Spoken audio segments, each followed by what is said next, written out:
En el día de hoy tenemos muchos temas. Como de costumbre, siempre traigo unos temas de política internacional, de la situación de los hermanos países. Y quisiera iniciar con la situación de Estados Unidos, ya este conocimiento que Donald Trump, el expresidente norteamericano, el primer expresidente norteamericano detenido, ni siquiera Richard Nixon por Watergate fue detenido, sino obligado a renunciar. Incluso su vicepresidente Spiro Agnew fue obligado a renunciar del cargo, y ahí fue que entró Gerald Ford por una terna del Congreso. Luego asume la presidencia con la renuncia de Nixon por Watergate, y entra Nelson D. Rockefeller, el exalcalde de Nueva York y miembro de esa familia del establishment norteamericano, y tiene Estados Unidos sus dos presidentes, un presidente y un vicepresidente que no fueron electos por el voto popular, única vez en la historia.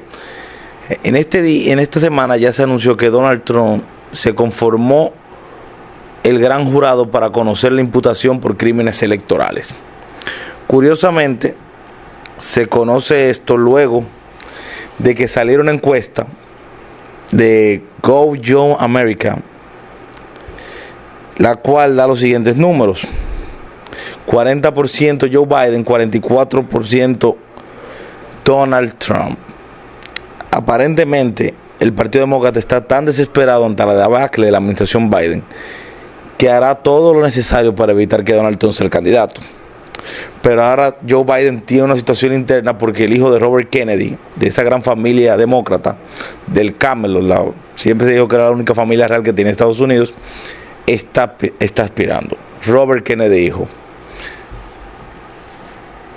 Lo cual ha creado una encerrona para Joe Biden y sus aspiraciones de continuar, y entre más ahora con la condena de su hijo.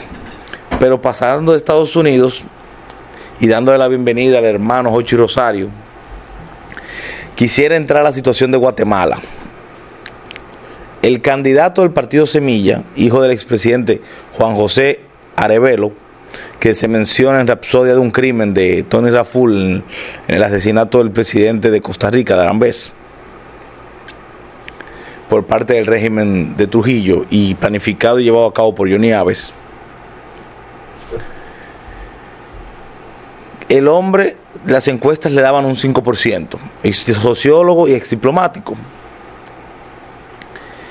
Pasa a la segunda vuelta electoral con un 12%, donde el partido Unión Nacional, que Sandra Reyes es quien lo encabeza, creo que Sandra Reyes es el nombre de la candidata,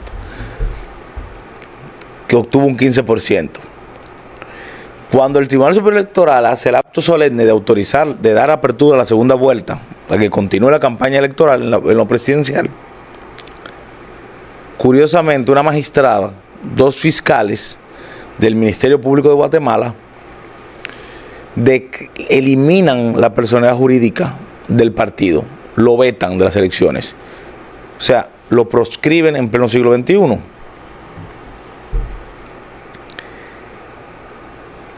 La manifestación en las calles no dejaron de esperarse, y el candidato presidencial que está siendo afectado con un partido que es antisistema, en el que encabeza, como el partido Semilla, bautiza este golpe como un golpe de estado técnico, o sea, vulnerar la voluntad popular para que no pueda expresarse, porque ni siquiera le quieren permitir competir en la segunda vuelta. Es penoso ver que otro país, otro hermano país como Guatemala, esté en una situación, aunque la institucionalidad, lo he dicho siempre, se queda, los hombres pasan. La Corte de Constitucionalidad y el Tribunal Superior Electoral han vetado esa decisión arbitraria o ese manejo arbitrario del Ministerio Público. Lo penoso es que la Unión Europea y Estados Unidos y el Departamento de Estado norteamericano habían alertado hace unos años sobre las implicaciones en corrupción de esa magistrada y esos dos fiscales. Pasando de ahí al hermano país de Venezuela. Hace meses había dicho aquí, si Jochi lo recuerda, creo, que Diosdado Cabello en su programa con el Mazo Dando, donde utilizaba términos despectivos para referirse a María Corina Machado, la principal candidata opositora en este momento de la Mesa de Unidad Democrática, que después de que se retiró Ramón Guillermo Aveledo de esa mesa como secretario general, luego de haber obtenido la victoria congresual donde obtuvieron la mayoría de curules en la Cámara de Diputados de Venezuela, la Mesa Unidad Democrática ha ido degradándose. Gran parte por la responsabilidad de Enrique Capriles, como Leopoldo López fue sacado del juego porque se tuvo que exiliar para preservarse, porque nadie se llama engaños. Venezuela está dirigida por un régimen represivo. María Corina Machado acaba de ser inhabilitada por sentencia, ahora junto a Capriles, que continúa compitiendo, Juan Guaidó, que dice que compite pero desde el extranjero. ¿Qué sucede? Hace unos meses atrás, Diosdado Cabello había dicho en su programa, donde utiliza el término de marico para referirse a María Corina Machado, que Enrique Capriles y los delegados de Primero Justicia de su partido se habían acercado al gobierno para que ésta fuera inhabilitada, porque no podían ganarle en la convención interna.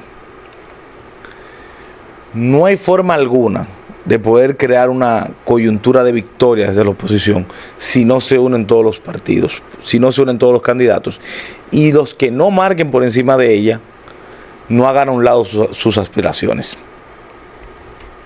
De continuar así, es evidente que lo que se va a hacer es perder el tiempo en Venezuela haciendo unas elecciones. Se va a ratificar en un plebiscito sin ningún tipo de garantía electoral a Nicolás Maduro. Y lo peor es que los venezolanos continuarán padeciendo bajo un régimen represivo que no tiene la más mínima idea de qué hacer con la cosa pública, y lo han destruido. Han destruido todo el mecanismo de producción de un país desde que el fallecido Hugo Chávez inició con las expropiaciones. Y luego uno ve Chile con el absurdo presidente que tiene. Al día de hoy Gabriel Boric tiene un rechazo del 67% de su país. Ni siquiera pudo pasar el proyecto de reforma constitucional donde tenía toda la agenda de la sociedad de cristal y de todes y de todas, el absurdo gramatical ese. Que yo a veces pienso que si Rosa Parks estuviera viva, se sentiría asco por lo que hoy es considerado revolucionario. Una señora que al sentarse en los asientos de la frente de un autobús en la época de la segregación en el sur profundo, dio inicio a la lucha por las reivindicaciones sociales, la lucha por los derechos civiles, donde los Kennedys tuvieron un rol preponderante, y Martin Luther King, siendo un pastor protestante, hasta su vida perdió en esa lucha. Da pena, y ahora uno entiende más el libro de Moisés Naim de por qué el poder se ha degradado. El fin del poder es más fácil conseguirlo y mucho más fácil perderlo. Jochi. Bueno, saludar a toda la... Bueno, en esta, dándole la bienvenida al hermano Jochi Rosario, el doctor Castro, que ya está ahí en el line-up. Y continuando esta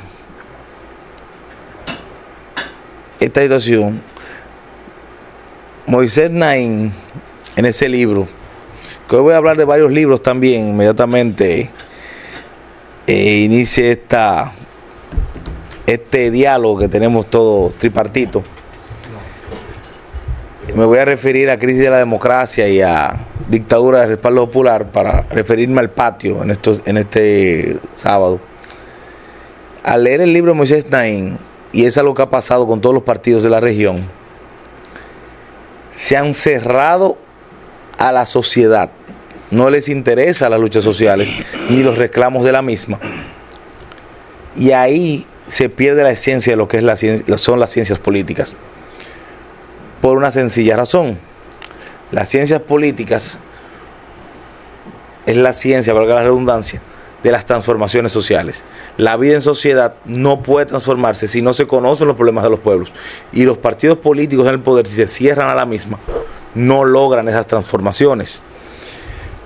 Por eso es tan importante leer ese libro, El fin del poder, de Moisés Naim, porque incluso hasta los CEO de grandes empresas han reconocido que tienen mucho más dinero al día de hoy, pero mucho menos poder. Tienen más autorregulación y regulación externa desde el sector estatal y no pueden hacer las cosas que hacían 20 o 10 años atrás, porque el poder ha cambiado, la vida en sociedad ha cambiado y frente a nuestras narices.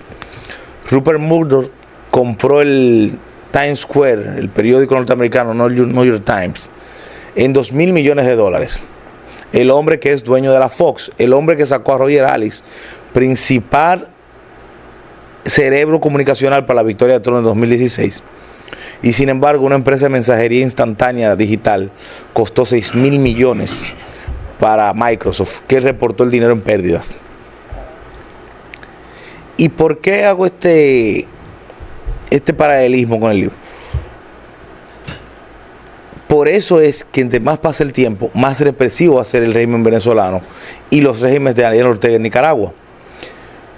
Porque saben que es imposible retener el poder en sus manos, a tal punto que van a tener que eliminar cualquier garantía constitucional o fundamental para retenerlo, porque tienen miedo como el diablo las cruces de responder ante sus atrocidades. Jochi Rosario. Bueno, saludar a Jesús Guerrero, al doctor Castro, después de esta dosis sabatina de geopolítica regional. Vámonos un poquito aquí al patio, como dicen en lenguaje llano. Y siguen las alianzas, siguen las traspolaciones